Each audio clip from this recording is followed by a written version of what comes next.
Vinde, Espírito Santo, enchei os corações dos vossos fiéis e acendei neles o fogo do vosso amor.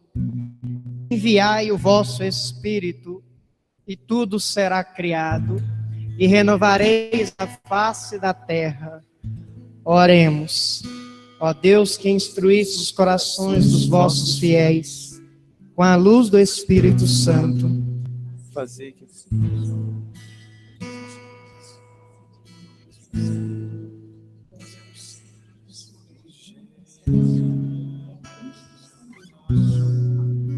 louvado seja o nome do nosso Senhor Jesus Cristo. Bom dia. Ixi, eu não estou acostumado não, hein? Bom dia. Amém. Eu já ia perguntar se aqui era o cemitério, mas já que vocês me responderam direito, não é não. Amém? Bom, abra sua Bíblia no livro de Salmos, capítulo 50, versículo 15. Salmo 50, versículo 15. Quem não trouxe a Bíblia, irmão, senta do lado de quem trouxe para você acompanhar. A irmã aí, ó. A irmã atrás de você também. Salmo 50, versículo 15. Amém ou misericórdia? Amém? Tá muito alto o som? Tá não? Mas eu grito, hein? Vocês têm certeza? Amém. Irmãos, meu nome é Charles Faria, 26 anos de idade, né? Atualmente eu moro no bairro Niterói, na cidade de Betim. Por que atualmente? Porque a comunidade Chama Ardente começou em Lagoa Santa, passou por Belo Horizonte e chegamos em Betim, onde era a nossa cidade natal já. A comunidade Chama Ardente é uma comunidade de vida e aliança. O Igor já falou o carisma, mas vale a pena repetir. Levar o arrependimento, a remissão dos pecados e a conversão através da mística do Espírito Santo. Amém? E quem sou eu na comunidade? Eu sou, pela graça de Deus, eu sou o cofundador da comunidade Chama Ardente. Amém? Então, Deus, há 3 anos atrás aproximadamente, nos chamou a viver uma vida um pouco diferente de algumas pessoas, né? Não quer dizer que nós somos melhores e nem piores. Quer dizer que a nossa via de salvação está dentro da comunidade. Outros é na renovação carismática, outros em outras pastorais. Mas o importante é que todos nós precisamos chegar no céu. Amém? Você precisa chegar no céu. Porque se você não chegar no céu e você for depois que eu volto, te busco e te sento no cacete. Amém? E eu vou voltar para puxar o pé de quem não estiver lá, hein? Quem estiver aqui e eu morrer primeiro e não mudar de vida, eu vou voltar para puxar o pé. Amém? Então, no Salmo 50 aí, versículo 15. Versículo 15. Todo mundo encontrou, né? Então, aos maus ensinarei vossos caminhos, e voltarão a vós os pecadores. Deus, ó Deus, meu Salvador, livrai-me da pena desse sangue derramado, e a vossa misericórdia a minha língua exaltará. Senhor, abre meus lábios, a fim de que minha boca anuncie vossos louvores. Vós não vos aplacais com sacrifícios rituais. E se eu vos ofertardes um sacrifício, não o aceitareis. Meu sacrifício, ó Senhor, é um espírito contrito, um coração arrependido e humilhado. Ó Deus, que não haveis de desprezar. Palavra do Senhor. Aplaudam a palavra do Senhor. Aplaudam bem forte. Irmão, quem não conhece o Salmo 50, levanta a mão para mim ver. Amém. Tem até muitas pessoas, porque Salmo 50, 90, 23 e 22, todo mundo tem uma Bíblia aberta tomando poeira em casa. Né? Irmãos, Salmo 50 é um dos 4 salmos penitenciais. O Salmo 50 ele foi escrito pelo rei Davi. Nós conhecemos e se fala muito na igreja, inclusive na liturgia, que o Salmo 50 é o Salmo da misericórdia. Mas para primeiro alcançar a misericórdia, Davi teve que passar por um longo caminho. E eu vou explicar para vocês entenderem o que eu quero dizer com um tema que é: eu repreendo os que amam, reanima teu zelo e arrepende-te. O Igor fez um questionamento, eu estava ali atrás, escutando e rezando, e ao mesmo tempo escutando da parte de Deus. Ele perguntou assim para vocês: vocês conhecem o amor de Deus? Aí vocês, sim. E vocês sabem quem é Deus? Sim. Então por que vocês não mudaram de vida ainda? Não foi? Não teve isso? Eu vou dizer para vocês por que vocês não mudaram. Olha só para você ver, eu nem conversei com o Igor e eu já tinha a resposta. E eu vou dizer para vocês, amém? Então até o final nós vamos ter a resposta, porque que eu e você, muitas das vezes, nós não mudamos as nossas atitudes e as nossas condutas. Amém? Então, lá no Salmo 50.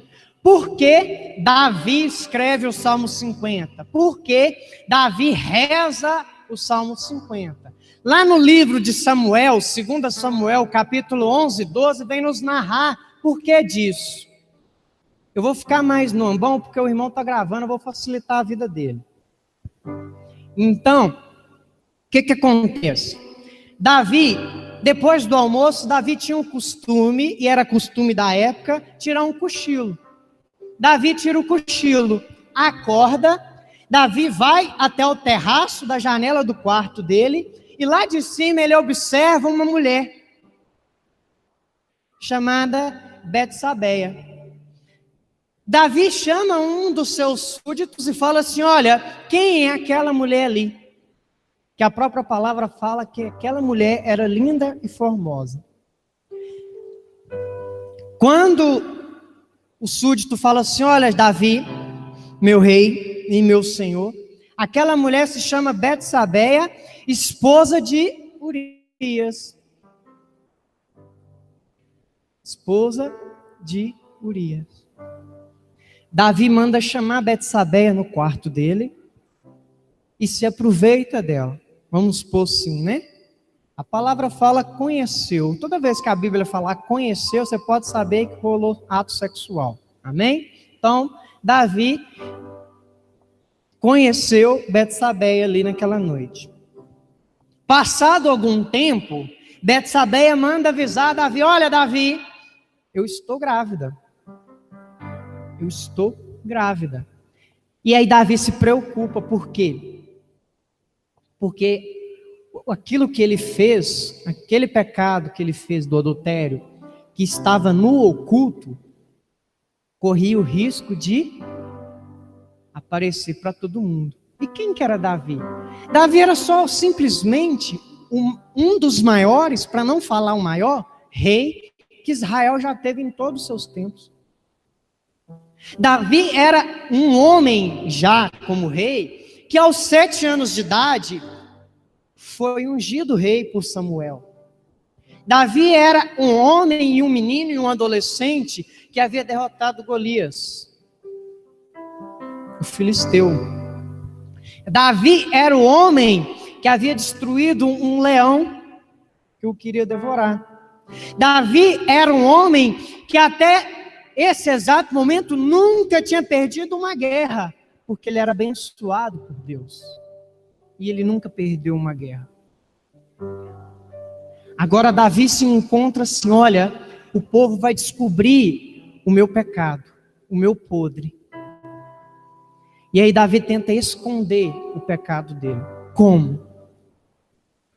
Manda chamar Urias, que estava na guerra. defendendo Israel. Urias chega. Quando Urias chega, Davi fala assim: olha, como é que está a guerra lá? Aí o cidadão fala assim: olha, Davi, nós estamos assim. Aí Davi fala assim: olha, volta para tua casa, descansa um pouco, conhece a tua mulher, e amanhã nós conversamos. Urias sai, Davi manda um servo atrás dele para verificar o que ele ia fazer. No outro dia de manhã, o servo fala assim: Davi, Urias não voltou para casa. Ficou na porta do palácio junto com os outros servos. Davi se preocupa, porque o plano dele estava dando errado. Aí ele fala assim: chama de novo, dá o que comer, dá o que beber, embebeda Urias e fala: vai para casa e se aproveita da tua mulher. O que ele faz? Fica na porta do palácio novamente. No outro dia, Davi, vendo que já não tinha mais jeito, Davi tem vou mandar matar. O que Davi faz? Manda Urias novamente para a guerra com uma carta para o general que está lá. Olha, faz o seguinte, coloca ele na linha de frente, e quando ele for atingido pela espada, deixa agonizar e morrer. Não se preocupe. Não se preocupe. E acontece justamente isso. Aí Davi, o filho que Davi fez em Betsabeia nasce, Davi casa com Betsabeia. Aí um dia, chega um homem chamado profeta Natã. Natã chega e fala assim: Davi, eu queria a sua opinião. Opinião sobre o que, Natã? Vou te contar uma história e você me dá a sua opinião, beleza? E beleza. A história é o seguinte: um homem era muito rico, tinha muitos bois, muitas ovelhas, e recebeu uma visita inesperada. Do outro lado tem um homem muito pobre, que tem uma só ovelha, e ele não tem nem o que comer, mas valoriza muito a sua ovelha. Aí o homem rico que chegou à visita na casa dele, ao invés de matar uma das suas ovelhas ou um dos seus bois, o que ele fez? Matou a ovelha do pobre, que só tinha uma e não tinha mais nada. Davi levanta e fala assim: esse homem precisa morrer. Aí Natã fala assim: Davi, esse homem é você. Esse homem é você. Quando você roubou e mandou matar, roubou Betsabeia e mandou matar seu marido, você fez o que eu acabei de contar. E aí, Davi percebe algo que Natã veio dizer para ele. O quê? Natã veio dizer para ele assim: olha, Davi, até então você era um homem que agradava o coração de Deus. Até então você só tinha atitudes que agradavam a Deus. E por isso que Deus o abençoou com todo esse reino, com toda essa prosperidade, com todas essas situações que Deus te deu. Por isso que até agora, Davi, você nunca perdeu uma guerra. Por isso que até agora você nunca perdeu uma batalha, porque Deus se agradava da tua oração, do teu coração. Mas a partir de agora, Davi, Deus não se agrada mais de você, porque você pecou, porque você errou quando você mandou matar Urias. Davi, naquele momento, ele percebe que ele causou uma imensa em Deus. Porque Davi era um homem que, quando ele proclamava um salmo, quando ele começava a tocar a harpa e começava a cantar e bendizer o Senhor, Deus se levantava do trono dele e colocava o ouvido na boca de Davi para escutar a oração de Davi. Agora Davi pecou e errou. Quantas vezes eu e você Durante toda a nossa história nós ouvimos: nossa, Deus te ama, Deus não te condena, você é o filhinho, a filhinha de Deus. Mas aí quando eu e você peca, acontece a mesma coisa. Nós contristamos o coração de Deus, e ao contristar o coração de Deus, Deus faz a mesma coisa que fez com Davi. Natan continua: Davi, não se preocupa, porque Deus falou que você não vai morrer. Mas a tua geração está condenada a morrer pela espada. A mesma espada que matou Urias vai matar a tua geração. Sabe qual é o contexto disso aqui? Desse salmo? O filho que nasceu de Betsabé e Davi, depois de uns anos, adoeceu. Quando o filho adoece, Davi percebe que é fruto do seu pecado. E entra para dentro de um quarto, não come mais, não bebe mais, jejua o tempo todo e oração o tempo todo num quarto escuro. Um quarto escuro. Aí Davi escreve o Salmo da Misericórdia, clamando a misericórdia de Deus sobre o filho dele e sobre ele. E aí no versículo 15 em diante, ele está dizendo: então aos maus ensinarei os vossos caminhos, e voltarão a vós os pecadores. Deus, ó Deus, meu Salvador, livra-me da pena desse sangue derramado. Quem que é o sangue derramado? Urias. E a vossa misericórdia a minha língua exaltará. Senhor, abre meus lábios a fim de que eu anuncie as louvores a ti. Aí no 18 ele vem e fala assim: olha, vós não vos aplacais com sacrifícios rituais, e se eu lhe ofertardes um sacrifício, não aceitareis. Aí ele vai completo. Vamos parar por aqui por enquanto. Sabe o que Davi estava falando? Que por mais que ele jejuasse, Deus não iria fazer nada. Por mais que ele adorasse, Deus não ia fazer nada. Por mais que ele rezasse texto que na época não existia, Deus não ia fazer nada. Por mais que ele rezasse Salmo 50, por mais que ele rezasse Salmo 90, por mais que ele rezasse 90 Salve Rainha, 40 Pai Nosso durante 40 dias, por mais que ele fizesse vigílias, por mais que ele fizesse, o que ele fizesse espiritualmente, nada ia adiantar. Por quê? Porque ele pecou. Sabe o que é para nós? Que não adianta eu e você fazer diversas situações espirituais para alcançar uma graça da parte de Deus, um livramento, uma libertação, uma cura, se eu e você não tivermos em intimidade com o Senhor, se nós não tivermos ligados inteiramente com o Senhor, nada que nós fazemos no campo espiritual resolve os nossos problemas, porque o pecado cortou a nossa ligação.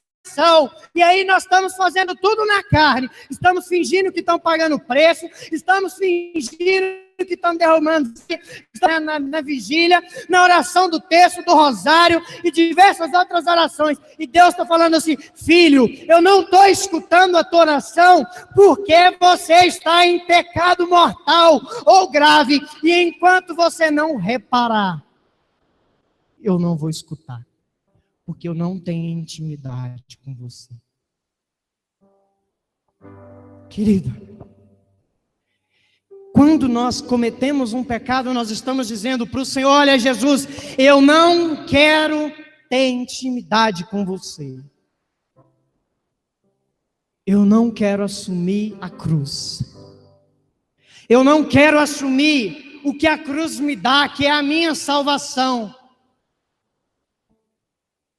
E é por isso que nós precisamos, ainda na primeira pregação, entender que nós precisamos vigiar a minha e a sua conduta, porque o Evangelho fala que a porta é estreita. Se o caminho é estreito, significa que é muito fácil desviar do caminho. Se eu e você vacilar, o que vai acontecer? Vamos desviar do caminho. Veja muito bem, Davi é considerado talvez o maior rei que Israel já teve. Aí que fala que Davi foi o maior rei, mas foi o pior pai, porque o filho dele pagou o preço do pecado dele.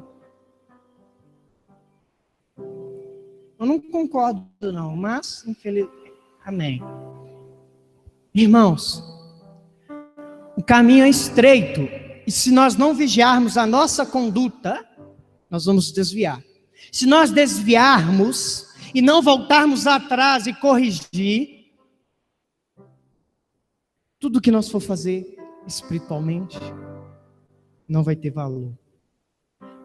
Mas Charles, quando eu prego, eu canto, mesmo estando em pecado, Deus faz. Sabe por que Deus faz? Porque Deus é misericordioso e não é de você, é das pessoas que estão te escutando.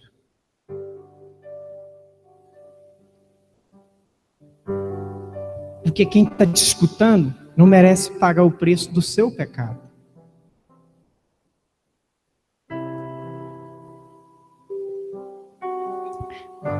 A resposta da pergunta do Igor: por que eu não mudo? Porque existe uma situação que chama arrependimento, outra chama remorso. É a mesma coisa? Não. Tem uma linha pequenininha que diferencia as duas, sabe qual é? Eu vou contar para vocês. O remorso, a gente sente culpa, a gente sente tristeza,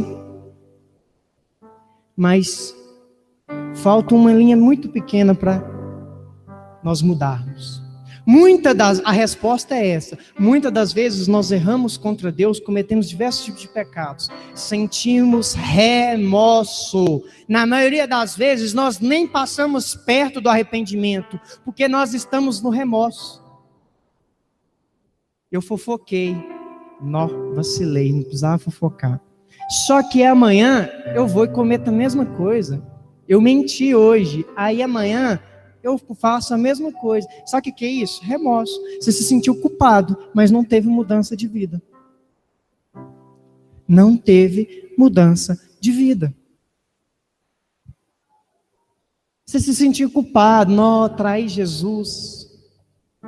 Nossa Senhora. E agora? Mas aí passa 2 minutos, você liga lá na televisão, distrai, esquece. Amanhã de novo. Amanhã nós estamos mentindo de novo, amanhã nós estamos fofocando de novo, amanhã nós estamos falando mal dos outros. Amanhã nós estamos atentando à castidade. Amanhã nós estamos com gula de novo, com ira de novo. E aí vai indo. Remorso atrás de remorso. Remorso atrás de remorso. Arrependimento é diferente. E eu vou mostrar na Bíblia para você a diferença dos dois. Arrependimento significa que você sente uma tristeza profunda porque você traiu a amizade de Jesus. Do mesmo jeito do remorso. Você sente uma culpa muito grande, mas a diferença está aqui. Você volta, conserta o teu erro. A igreja vem me ensinar e te ensinar como consertar através da confissão.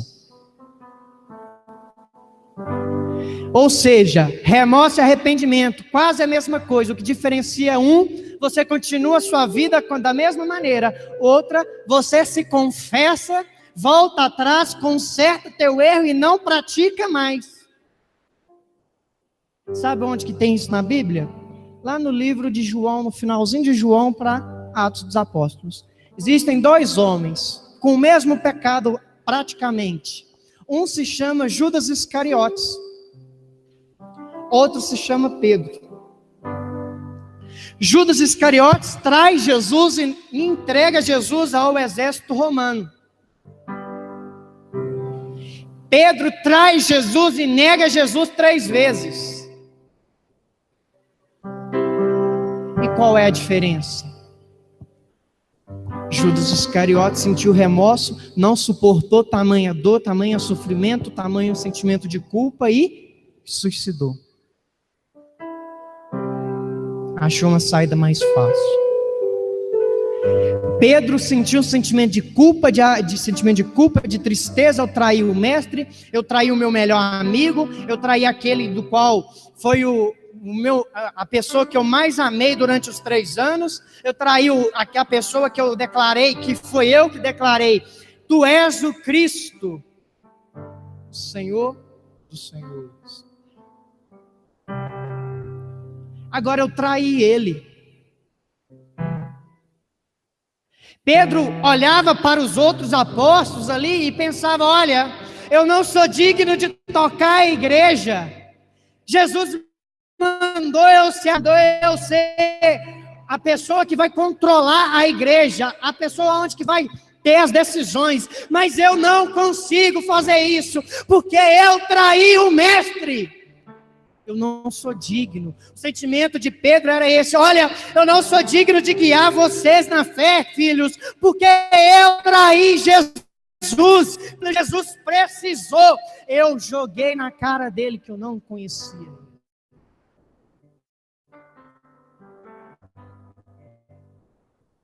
Aí Pedro volta a pescar.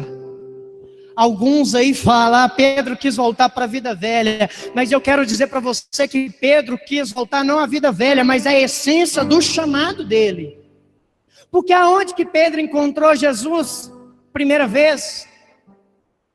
Pescando. E aí ele está lá todo arrependido, pescando, e os outros apóstolos: Pedro, nós estamos aqui pescando, Pedro, mas nós temos que fazer alguma coisa. Eu sou digno. Aí de repente um homem lá na praia com uma fogueira já acesa fala assim: ei, tem peixe aí? Aí o retardado do Pedro, me entendam direito o que eu estou querendo dizer, a besta do Pedro vira e fala assim: tem não. Aí precisa do João falar assim: Pedrão, você não está vendo que é Jesus não, filho?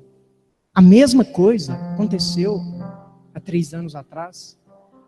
A palavra fala assim: Pedro cingiu-se o corpo, ou seja, vestiu a veste e jogou no mar. Veja o desespero desse homem em ir até o mestre e pedir perdão, porque ele não espera os outros falar: eu vou levar o barco até lá, Pedro, calma. Ele não quer saber, ele só quer receber o perdão da parte de Deus. Aí ele se joga no meio do mar, vai nadando até a praia, chega na praia e eu imagino a cena da seguinte maneira: Pedro se ajoelha diante de Jesus, aos pés do mestre. Quando ele se ajoelha aos pés do mestre, chorando do mestre com a sua lágrima, Jesus fala: Pedro, Pedro, tu me amas? Pedro, tu sabes, Jesus, que eu te amo. Continua beijando o pé do mestre, continua beijando, chorando, lavando o pé do mestre com as suas lágrimas. Jesus levanta o rosto de Pedro novamente: Pedro, tu me amas? Tu sabes que eu te amo. E continua lavando o pé do mestre. E aí Jesus fala: Pedro, tu me amas? E Pedro vira para Jesus e fala: Senhor, com os olhos todos cheios de água, imagino eu, com os olhos totalmente inchados e vermelhos, e fala: Senhor, tu sabes de todas as coisas, tu sabes que eu te amo. Jesus sabia que Pedro amava. Amém. Jesus sabia que Pedro amava. Mas por que Jesus faz isso com Pedro? Para dizer assim: Pedro, tu me amas? Tu sabes que eu te amo, então eu te perdoo, Pedro. Pedro, tu me amas? Sim, Senhor, tu sabes que eu te amo, então eu te perdoo, Pedro. Pedro, tu sabes, se tu me amas, Senhor, tu sabes de todas as coisas, tu sabes que eu te amo. Então vai, Pedro, eu te perdoo. Apacenta as minhas ovelhas, conduz o meu rebanho. Por isso que Jesus repetiu 3 vezes, porque ele precisava perdoar cada negação de Pedro. A tradição da igreja vem dizer que todos os dias, às 5 horas da manhã, Pedro estava orando, e todos os dias, quando o galo cantava, Pedro chorava copiosamente, de desesperar, porque ele lembrava que ele traiu Jesus 3 vezes. Todos os dias da vida de Pedro, ele lembrava. E é isso que Jesus fala para a igreja de Laodiceia: olha, lembra-te de onde tu caístes. Lembra-te de onde tu caístes e volta. Isso é arrependimento. Lembra de onde tu caístes e volta. Qual é a situação que te afasta de Deus? Qual é a situação que te leva? Qual é a conduta que você olha e fala assim: essa é a conduta que me afasta da presença do Mestre? Essa é a conduta do nego Jesus 3 vezes. Qual é a conduta? Lembra-te de onde tu caiu e volta. Volta. Isso é arrependimento. Jesus também foi atrás de Judas Iscariotes. Só que quando Jesus chegou até Judas, Judas já havia suicidado, porque Judas não soube controlar aquele sentimento de culpa, entrou em desespero e se matou. E quantas vezes eu e você não sabemos controlar e temos nos assassinado espiritualmente, temos nos matado espiritualmente, porque talvez eu tenha vergonha do padre, talvez aquele padre não seja tão santo quanto eu espero que ele seja, mas eu quero dizer para você, por mais que o padre seja pecador, as mãos deles confessa, volta para o Senhor, porque arrependimento é nós voltarmos para o Senhor, e não importa o que você fez, Jesus está de braços abertos para te receber. Querido, quantas pessoas aqui que estão na igreja já foram assassinos, já foram prostitutos, já foram traficantes, já foram maconheiros, já foram diversos tipos de situações. Santo Agostinho, devassidão danada. Mas Deus não olhou nada, só olhou o quê? O coração arrependido. Deus só olhou o que o versículo 19 fala: Senhor, o meu sacrifício é um espírito contrito, um coração arrependido e humilhado, ó Deus, que não há vez de desprezar. Quando Deus olha um coração contrito, ele esquece, parece que apaga da memória de Deus que tudo, e ele só sabe nos amar depois disso. Por isso que nós continuamos as mesmas pessoas, por isso que nós continuamos tropeçando nas mesmas pedras. Por isso que nós tropeçamos nas mesmas pedras, nos mesmos pecados, porque ainda na parte do remorso. E nós precisamos deixar que o coração se alegre de uma certa maneira, mas se encha do Espírito, para o Espírito Santo nos levar a um arrependimento verdadeiro, porque a partir de um arrependimento verdadeiro, nós conseguimos alcançar o coração de Deus, e alcançando o coração de Deus, Ele manda o Espírito Santo, e quando Ele manda o Espírito Santo, acontece aquilo que é o maior milagre que se acontece na face da terra, que é a conversão de uma alma para Deus.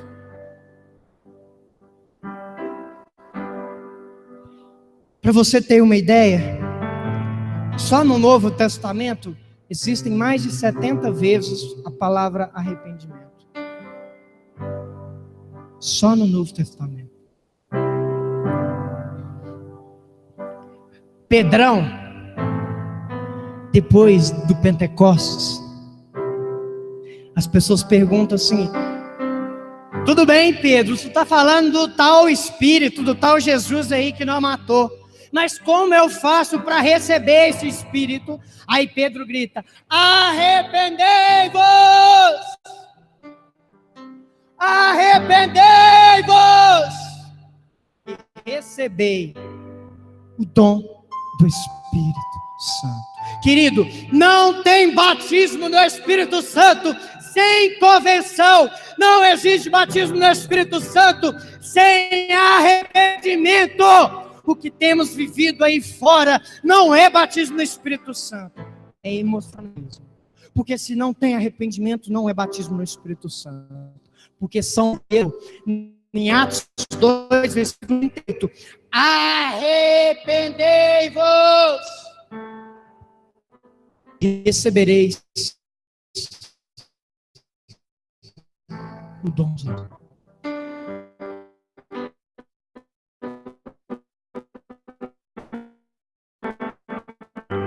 Existe no Espírito Santo um batismo genuíno, sobrenatural. Arrependimento. Arrependimento. Se fosse dizer uma frase, para depois vocês repetir quando eu morrer, eu diria assim: a chave para um batismo no Espírito Santo genuíno é o arrependimento. Fora do arrependimento não existe. E é por isso que os grupos de oração estão tudo morto. É por isso que a maioria das vigílias, é por isso que os encontros estão tudo morto. É por isso que comunidades aí está tudo acabando. É por isso que lá Deus falou com a RCC Mundial há uns anos atrás: olha, volta para o Senhor, volta para a misericórdia do Senhor, porque se vocês não voltar, eu vou tirar vocês. Por isso. Sabe por quê? Porque na igreja está assim. Tá a palavra que o Igor usou. Preguei ela sábado. Olha, vocês não estão nem frio, não estão nem frio e nem quente. E a palavra é tão sábia que a palavra fala assim para mim e para você: é melhor ser frio, é melhor você viver no mundão do que ser mais ou menos. Do que ser mais ou menos. Há 10 anos atrás eu vivi essa experiência. Porque eu estava 50% só. Estava só dando meu tempo livre para o Senhor. Só quando eu tinha um tempo bem livre. Aí um dia o Senhor me deu justamente essa palavra: ninguém serve a dois senhores ao mesmo tempo. Ou você serve a um, ou você é amigo de um, ou você é amigo do outro. Oxalá se fosse quente ou frio. Nós todos sabemos. Sabe o que eu entendi? Já que eu estava no mundão, era melhor viver no mundão. Mas se você quer ser filho de Maria, se você quer ser filho da Igreja Católica Apostólica Romana, se você quer ter uma intimidade com o Senhor, seja 100%, querido. Seja 100%. De Deus, todo.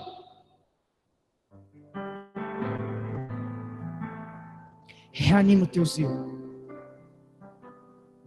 O que tem faltado na renovação carismática e em outros movimentos e pastorais, reanima o teu zelo. E eu vou falar isso na última pregação. Reanima. Volta para o Senhor, querido. Mesmo que você esteja como Pedrão, falando: eu não sou digno.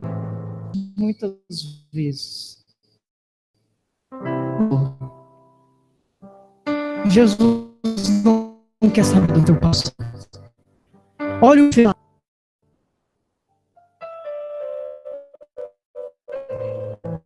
Só um coração contrito, Senhor. É o que eu posso te oferecer e é o que o Senhor vai aceitar. E que Deus deu dizendo para Davi: Salomão, segundo talvez o maior rei de Israel, genealogia, quem veio? Descendente de Davi? Jesus. Jesus. Por quê? Porque Davi entregou um coração contrito, arrependido. Quer atrair bênção para a sua vida? Arrependimento. Quer atrair milagres para a sua vida? Arrependimento. Quer converter aquele marido seu, o seu pai, que só fica na cachaça? Arrependimento da sua parte. Quer converter aquela beira da televisão, de fofocar, de falar mal dos outros? Quer? Arrependimento. Quer curar o câncer, quer curar a AIDS, quer arrumar emprego em plena crise? Arrependimento.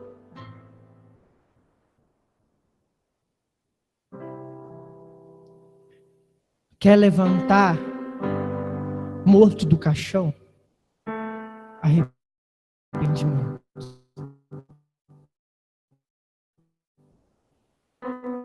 Verdade. Arrependimento. Da parte de Deus. Você quer o óleo derramado de Deus sobre a sua cabeça? Arrependimento. Você quer uma vida melhor, uma vida próspera, financeiramente também, prosperidade financeira? Arrependimento. Você quer uma casa melhor? Arrependimento. Um carro melhor? Arrependimento. Porque quando o Espírito vir, e ele vem, quando ele pairar sobre nós, e ele vai parar, ele vai encontrar um coração contrito, um coração arrependido. Em outras palavras, ele vai encontrar um coração aberto, preparado. É como se nós fôssemos... Quem morou na roça antigamente? Levanta a mão. Vai saber o que eu estou dizendo. Quando você ia plantar na roça, o que você fazia primeiro? Você jogava semente lá, irmã? Jogava? Arava a terra. Arava a terra. Se você jogasse, irmão, a semente de uma vez, o que acontecia? Não germinava, não é? Se Deus jogar o Espírito sobre você, se Ele lançar uma palavra de bênção sobre você, uma palavra de vitória, uma palavra de cura, uma palavra de libertação, sem arar a terra do teu coração, ela não vai germinar. E se ela não germinar, ela não vai gerar os frutos necessários. E o que ara a terra? Arrependimento. Por isso que não tem tido batismo. Porque nós temos jogado a semente na terra dura. Alguns até no asfalto. Alguns até no asfalto. Alguns até no asfalto. Aí, para nós finalizarmos, a Kátia Zavares, quem conhece Kátia Zavares? É simplesmente a coordenadora do Conselho Nacional, é a chefe das chefes. Estava lá em Betim ontem, pregando o rebanhão do Senhor. Aí ela pregou, e eu já estava indo embora, né? Porque eu tinha outras coisas para resolver. Eu falei, vai dar para ficar até o final, não. Aí eu estou indo embora com a minha noiva. Ela falou um trem, o Espírito falou, peraí. Eu falei, espera aí, Fabiane, tem que escutar isso aqui. Escutei. Por quê? Porque é a direção da renovação carismática para mim e para você desse ano. Ela falou assim, gente, a direção da renovação carismática esse ano é trabalhar a conversão sincera. Aí ela deu lá, falou assim, entra lá no site da renovação e procura o roteiro. E eu li lá e achei algo interessante. Conversão sincera é a vida lapidada, trabalhada e santificada pelo Espírito Santo. Papa Francisco, aí eu pesquisando outras coisas, Papa Francisco no Ângelus, de 29 de fevereiro de 2016, disse assim: nunca é tarde para se converter, é urgente. A Helena Guerra diz assim: sem o Espírito Santo, continuaremos naquilo que somos.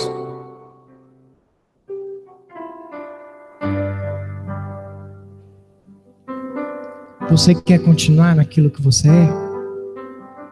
Sim ou não? Espírito Santo. E deixa eu dizer para você, se você falar que não consegue mudar de conduta, de vida, sabe o que você está dizendo? Você está dizendo assim, que o Espírito Santo não é capaz de te mudar.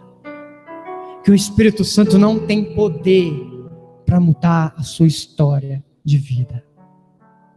E Ele é o Todo-Poderoso, e Ele tem poder. O que falta é arrependimento. Amém? Fica